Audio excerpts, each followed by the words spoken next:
Imam At-Tirmizi meriwayatkan daripada Ibnu Abbas radhiyallahu anhuma.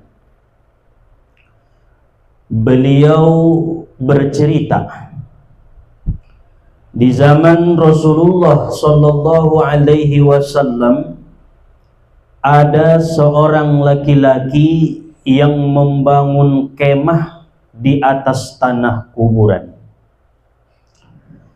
Laki-laki ini membangun rumah tempat tinggalnya di tanah yang di bawahnya itu ada kubur seseorang. Dan laki-laki ini tidak menyangka dan tidak tahu bahwa di bawahnya itu adalah kuburan.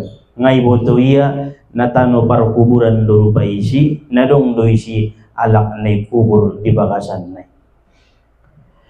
Dibangunlah oleh laki-laki ini kemah-kemah kecil untuk tempat tinggalnya bersama dengan keluarganya. Lalu setelah jadi itu tempat, setiap malam laki-laki ini mendengar di tengah malam ada orang dari bawah tanah itu membaca tabarakalladzi biyadihil mulku wa huwa ala kulli syai'in qadir, dari awal sampai akhir surat Al-Mulk.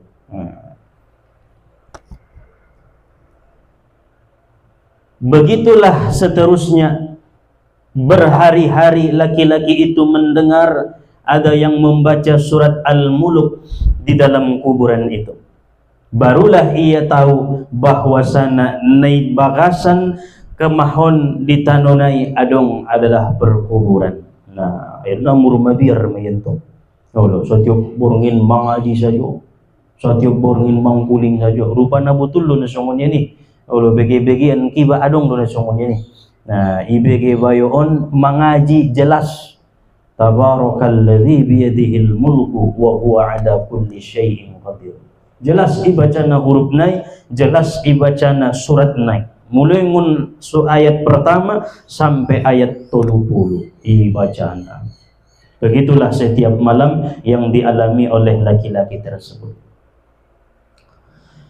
Lalu kemudian saking ketakutannya laki-laki itu, ia pun pergi menghadap Nabi Muhammad sallallahu alaihi wasallam. Ia pun pergi mengadukan peristiwa itu kepada Rasulullah sallallahu alaihi wasallam, dan ia bercerita kepada Nabi, "Ya Rasulullah, songonon ubangun bagas ngau boto rupana na perkuburan do itoro. Adong mayat disi, adong jenazah disi, tiobor ngini ya Rasulullah, ubege mangaji sajo di bagasan kuburan ni. Ahri bege honai dok naining nabinta surat Al-Mulk. Edenggan do memang nama ngaji saja. Nah, ibacana surat Al-Mulk. Faqala Nabi sallallahu alaihi wasallam, maka Rasulullah sallallahu alaihi wasallam berkata, hiyal mani'ah hiyal munjiyah tunjihi min azabil qabr. Ketahuilah bahwasanya surat Al-Mulk yang dibaca oleh laki-laki itu di dalam kubur adalah al-mani'ah, yaitu penghalang dari siksa kubur. Al-munjiyah, penyelamat. Tunjihi min azabil qabri, yang menyelamatkan setiap orang yang membacanya daripada azab dan fitnah-fitnah kubur. Ning nabinta sallallahu alaihi wasallam. Berarti nadenggan doinang kon komabiar ning nabinta. Bahkan surat ni baca-baca niai ai mana mampu membain sada-sada alak na sering membaca na waktu mangolu, tunjihi min azabil qabri, dilepaskan dan diselamatkan Allah daripada azab kubur. Berarti adong azab kuburi melalui hadis Nina Binta sallallahu alaihi wasallam. Ulang kita marasianyang harana azab kuburan ma awwalu manazilin min manazilil akhirah. Kubur ini adalah awal daripada tempat kita yang akan kita huni selama-lamanya. Perjalanan pertama menuju alam yang kekal, apakah di Sarugodo ataukah di Narakodo, itu tempat yang kekal selama-lamanya. Jika dia beriman maka dimasukkan Allah ke dalam surga. Jika ia engkar kafir kepada Allah maka tempatnya di dalam neraka. Maka onma awal tempat tongkinai bagi ita. On dunia untung tempat untuk mencari bekal menuju alam yang sesungguhnya.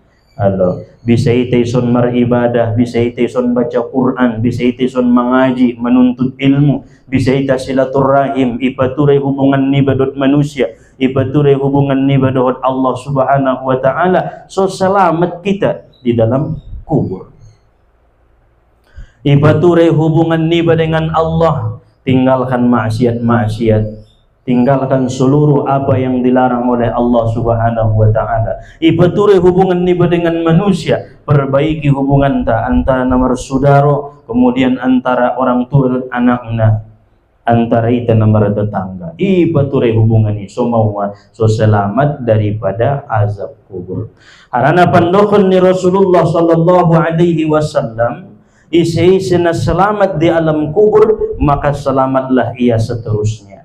Tapi isi-isi nasu selamat di alam kubur, maka rumitlah perjalanannya di hari perhisapan, di hari pertimbangan amal, di hari meniti-titian siratul mustaqim. Nah rumitan lebih ang winda selamat di alam kubur. On meneta harap-harap koni. Maka salah satu amalan yang bisa menyelamatkan seseorang itu dari azab kubur adalah membaca surat Al-Muluk setiap hari. Sebagaimana Rasulullah sallallahu alaihi wasallam bersabda, "Inna man qara'aha kulla lailatin lam yadurruhul fattan." Sesungguhnya siapa-siapa orang yang membaca Al-Muluk setiap malam, lam yadurruhul fattan, tidak akan memudaratkan kepadanya fitnah-fitnah kubur. Berarti membacana setiap borngin. Saja lulut mentongani sebelum modem 30 ayat do. Tabarakalladzi biyadihil mulku wa huwa ala kulli syai'in qadir. Alladzi khalaqal mauta wal hayata liyabluwakum ayyukum ahsanu amala, sampai akhir. Nah, ada kisah ni. Awadong dapat awalak kita jelas mawidai Nabi Yaso yang mengamalkan al-muluk matenai husnul khotimah. Jelas ijolongku. Di lehen Allah Ta'ala tanda-tanda husnul khotimah berkeringat madidahinai, godang-godang doma keringati, ias mukonai, kemudian sebelum icabut Tuhan nyawanai sompat dope ya martasbih subhanallah la ilaha illallah, meninggal dia. Husnul khotimah menurut tanda-tanda yang disebutkan oleh Nabi sallallahu alaihi wasallam. Rupana itlaah najolo almarhumi sering membaca Al-Muluk setiap malam sebelum malam. Ima wiritannya surat Al-Muluk. Nah, tunjihi min azabil qabri, menyelamatkan orang yang membacanya daripada azab kubur. Hadirin jamaah yang dimuliakan oleh Allah Subhanahu wa taala. Rasulullah sallallahu alaihi wasallam bersabda, "Lawadidtu anna tabarakalladzi biyadihil mulku fi qalbi kulli insanin min ummati."